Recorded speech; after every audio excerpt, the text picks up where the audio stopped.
I'll, I have a pretty good idea. I'm pretty happy with where I'm at right now and everything, and just the offense as a whole. But yeah, Kyle's the head man. He'll make the call.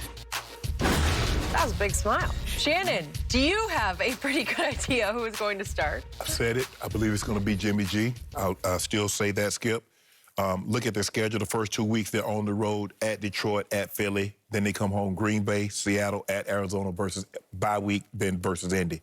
I believe Jimmy G is going to start this season. Now, the one thing that what Jimmy G has shown, Skip, Jimmy G is 24-8 as a starter. But the problem is turnovers and his health. Yep. Gets healthy. Towards ACL 1 year, after what, 1 game, 2 games, then he hurt his ankle last year. So his availability is a form of ability also. Yep. And Jimmy hasn't been available enough. And then the turnovers. That's the one thing that I played for Kyle Shanahan's father. That's the one thing that will drive him and most coaches crazy is turning the football over. But I believe Jimmy G, because I believe the Detroit and Philly games are very, very winnable, Skip. And you look at Trey, Skip, he has to make the biggest jump because he's coming from FCS, and of all the quarterbacks, he's the only one that only played 1 game last year. Then he opted out.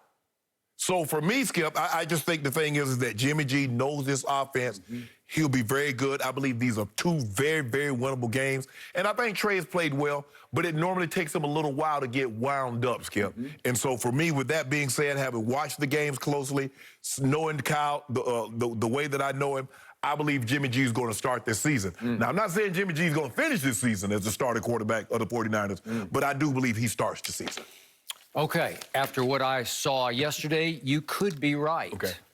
The tea leaves screamed yesterday Mac Jones beat out Cam Newton, and the tea leaves in San Francisco screamed that Jimmy G will start game 1. Right. Almost cat ate the canary little grin that we got from Jimmy G. I'm very happy with yeah, we get that.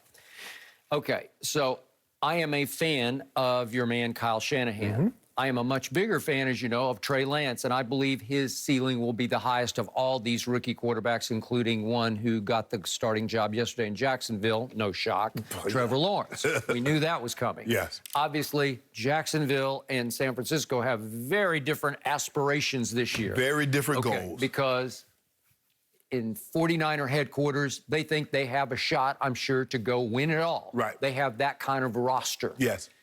In Jacksonville, I think they're just trying to get through the season, right? Yes. And keep their quarterback upright and healthy. Okay, but I do love the fact that Urban Meyer does get the fact that if you've got a Trevor Lawrence, you picked him for a reason, number 1 overall. He was the best high school quarterback in the country. He was the best college quarterback in the country. So just play the man. Right. Put him in the way Indy threw Peyton into the fire, and he led the league in interceptions, and he was so mentally tough that he just learned from it, and he started getting a little better, and then a lot better. Same thing can happen to Trevor Lawrence. To me, the same thing could happen if you just threw Trey Lance in, because there's a way to protect him with the running game. Right. They have the most hellacious running attack. They have the best strategic attack. Nobody coaches it, teaches it, calls it better than Kyle and Mike Shanahan, and you knew it firsthand, right? Yep. It's the ultimate quarterback protection. So the other thing Trey Lance can do that Jimmy really can't do to the level Trey can is run the football. Right. So they're not having Trey run it at all in the preseason because they're going to camouflage that. They're going to keep it under wraps. Okay, but what I also did hear, and here's the interesting plot twist here, I keep hearing about all these situational snaps that Trey Lance is going to get in the real game. Right. And Jimmy G was very good yesterday talking about a long conversation he had when Drew Brees attended one of their practices the other day because he wanted to pick his brain about how did you get used to sharing some snaps with Taysom Hill? Right. How do you function? Do you lose rhythm? Right. You know, Drew Brees would just happily trot out of the game or sometimes trot out to the flank and line up as a dummy wide receiver, right? Right. Well, it sounds like they're going to use this kid, Trey Lance, they're going to use him a whole lot as a I don't know if it's exactly a Taysom Hill type thing because he can't go line up at H-back, I don't think. Skip, remember they did that with Lamar Jackson and Joe Flacco. They did. They found a way to get they found a way to get Lamar on the field for sometimes 8-9 plays a game.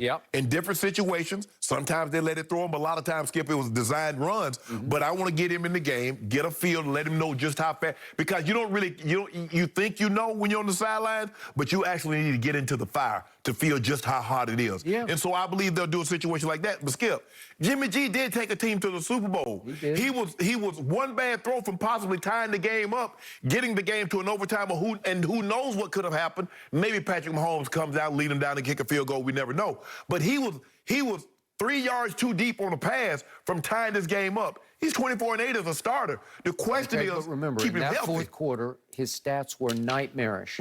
He threw a big interception. He opened the floodgates for Patrick Mahomes to bring them back from, what were they, 10 down? They were 10 down, 10 down.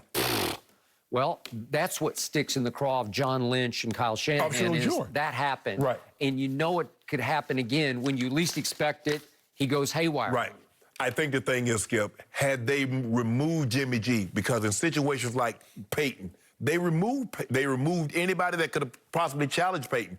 Gardner Minshew is not a threat to, but Jimmy Garoppolo, Skip, went to a Super Bowl. He won an NFC Championship game. So with that being said, it's not like his situation is different. You look at Zach Wilson. They don't have anybody there that can challenge him for the job. There's like, you're going to start. We understand. But these other situations, Skip, these are teams that believe they can make the playoffs. San Francisco believe they can make the playoffs and make a deep run. The Patriots, they believe they can make the playoffs. So I think that's the only thing that would cause me some hesitation about starting Mac Jones. Although I've said it, I do believe he's the most ready of all these potential quarterbacks that's going to play. Okay, I got it. I do think that Kyle wanted to leave it the door slightly ajar because it's starting to shape up like some starters will actually play this final preseason game. It's a different. It has a different vibe this year. Because, Skip, theoretically, this is the third game because the third game would give you 2 weeks between the last time you play and then the first time you play the meaningful game. So the 49ers play this Sunday. It's 4 o'clock Eastern hosting the Raiders. Could Trey Lance make a run at Jimmy G in that game? Could he get more meaningful snaps? Maybe some starters play early in the game. Maybe he'd start the game. I'm just leaving the door slightly ajar for this to be a competition because Trey Lance, big talent production so far. He's also looked shaky sometimes, as he predictably would, to your point, coming from North Dakota State, having played one football game last year. Okay. So I believe Jimmy G's gonna start the season, especially with the 2 games on the road to start the season, Skip. And I believe Detroit and Philly, I believe both of those games are very winnable. And then you get Green Bay, Seattle, and Arizona. You get Green Bay, Seattle at home, and then you travel to Arizona, who's in your division. I mean, think about it, Skip. 2 of your first 5 games are division games. Okay, I got it. But also think about this. They bet their entire future, their near future, on this kid. I've never seen anything like it. They went all the way up to 3. Skip, I don't need it to pay me 30% in the first year. I just need to pay me 30% over the course of time. I got that. Yeah, I'm starting to think you might even see Trey Lance get whole series in real games. Oh, yeah. It ain't no one play. He come in there for one play. No, I'm thinking he's good. Okay, so they're hedging their bet a little bit. They're going to ease him into the fray.